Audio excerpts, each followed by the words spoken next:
¿Y si te dijera que existe una historia en la Biblia que no comienza con un milagro, no comienza con una liberación, no comienza con una victoria? Ella comienza con confianza. Una confianza tan profunda, tan silenciosa, que no fue proclamada en la tierra, sino reconocida en el cielo. Hubo un hombre que perdió absolutamente todo. Todo lo que para nosotros define estabilidad, seguridad y sentido. Familia, bienes, salud, reputación. Todo. Y lo más perturbador de esta historia no es lo que él perdió, sino el motivo por el cual perdió. No fue castigo. No fue corrección. No fue consecuencia de un pecado oculto. Fue porque el cielo confiaba en él. El nombre de ese hombre era Job. La mayoría de las personas solo conoce a Job a partir del dolor. Pero la Biblia se asegura de presentarnos a Job antes de la tragedia. Y eso no es un detalle. Es un fundamento. Job no surge como un hombre frágil a punto de caer. Él surge como un hombre entero, estable, maduro, espiritualmente sólido. El texto sagrado dice que Job era íntegro, recto, temeroso de Dios y apartado del mal. Estas palabras no son elogios poéticos, son criterios espirituales. Integridad significa ser el mismo en público y en secreto. Justicia significa alinear acciones con principios, no con conveniencia. Temor a Dios significa vivir consciente de la presencia divina, no solo hablar de ella. Y apartarse del mal significa rechazar aquello que seduce, incluso cuando nadie está mirando. Job no era solo bendecido. Él era confiable. Y existe una diferencia profunda entre las personas que reciben bendiciones y las personas a las que se les pueden confiar pruebas. Muchos desean el favor de Dios. Pocos soportarían el peso de la confianza de Dios. Job tampoco era un hombre espiritual solo en palabras. Su fe se manifestaba en acciones silenciosas, constantes, invisibles a los ojos humanos. Él intercedía por su familia. Él sacrificaba. Él se ponía entre Dios y aquellos a quienes amaba. Antes de existir cualquier acusación contra Job, ya existía intercesión partiendo de él. Mientras muchos se preocupan solo por lo que Dios puede hacer por ellos, Job se preocupaba por quién era él delante de Dios. Y es en este punto que la narrativa cambia de plano. Porque la historia de Job no se limita a la tierra. Hubo un día, y la Biblia registra esto con solemnidad, en que los hijos de Dios se presentaron ante el Señor. Este no es un escenario simbólico. Es un tribunal celestial. Un ambiente de autoridad, orden y soberanía. Y entre los seres espirituales aparece Satanás. Esto, por sí solo, ya revela algo desconcertante. El enemigo no entra al cielo como igual, sino como alguien que rinde cuentas. Él no interrumpe. Él no acusa sin permiso. Él comparece. Y entonces, en medio de ese escenario eterno, Dios hace una pregunta. No porque necesite información, sino porque quiere revelar algo. ¿No has considerado a mi siervo Job? Esta pregunta no es sobre Job. Es sobre carácter. Es sobre fidelidad. Es sobre la posibilidad de que alguien ame a Dios no solo por lo que recibe, sino por lo que Él es. Antes de que cualquier lágrima cayera en la tierra, antes de que cualquier casa se derrumbara, antes de que cualquier herida surgiera en el cuerpo de Job, hubo una declaración en el cielo. Dios señala a Job, no como víctima, sino como testimonio. Y aquí está una verdad que pocos están listos para escuchar: no toda batalla es señal de debilidad. Algunas batallas son señal de confianza. Job no lo sabía. Él no escuchó la conversación. Él no tuvo aviso previo. Él no recibió explicaciones.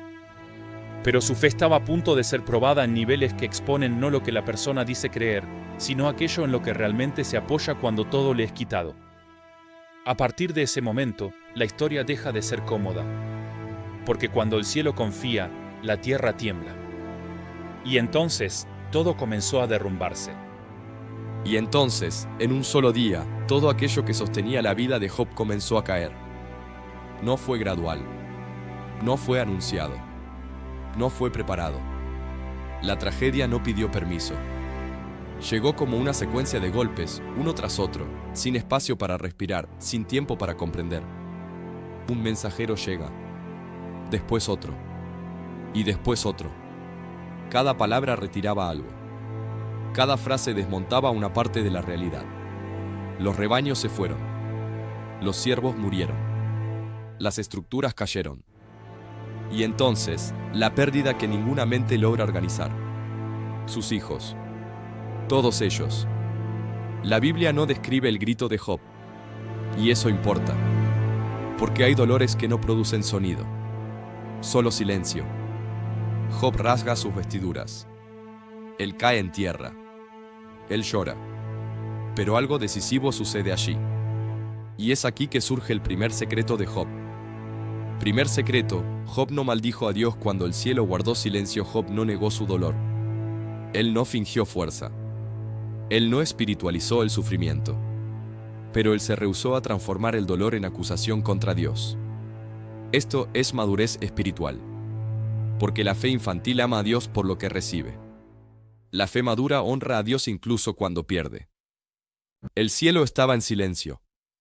Ninguna explicación. Ninguna defensa. Ninguna promesa inmediata. Aún así, Job declara, el Señor dio. El Señor quitó. Sea el nombre del Señor bendito. Esta no es una frase bonita. Es una decisión interna.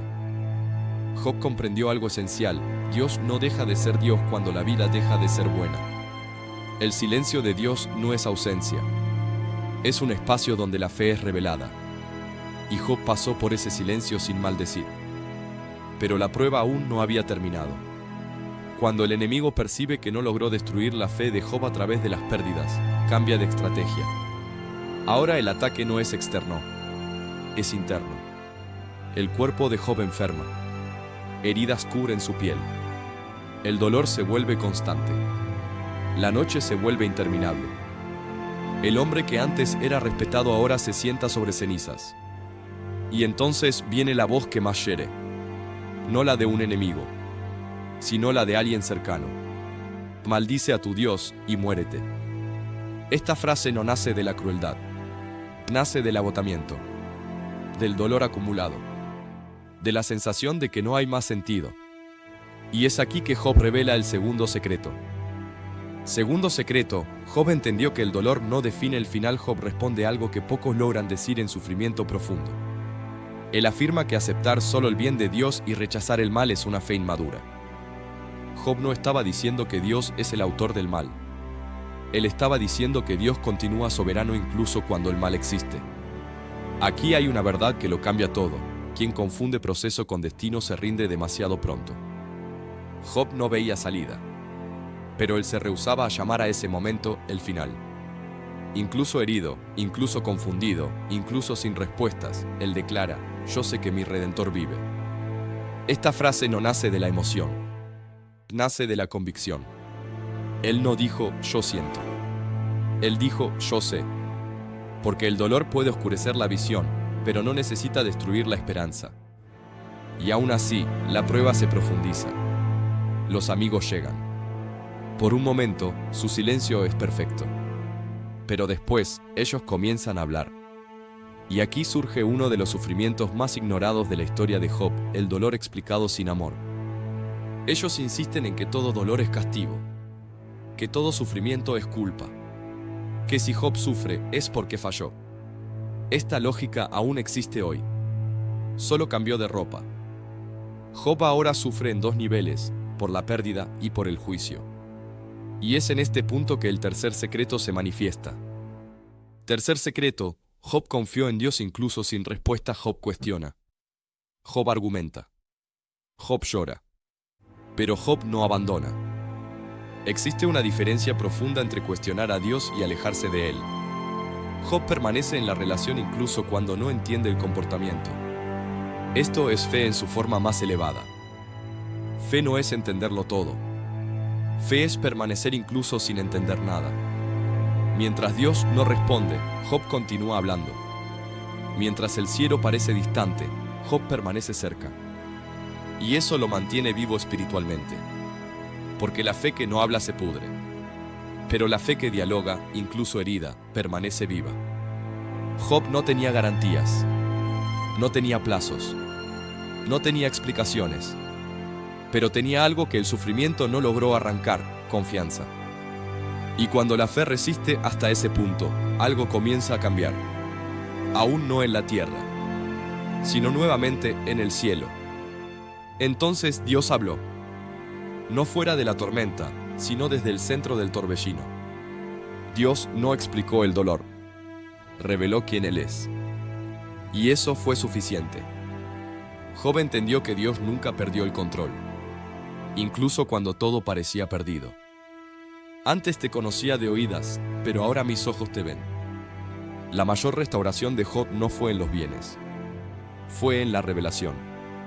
Job lo perdió todo, pero nunca perdió a Dios. Y porque nunca perdió a Dios, nunca lo perdió todo. Si hoy todo parece derrumbarse, recuerda los secretos de Job. No maldigas a Dios en el silencio. No confundas el proceso con el final. Permanece incluso sin respuestas. Porque cuando todo pasa, Dios sigue siendo Dios. Siempre.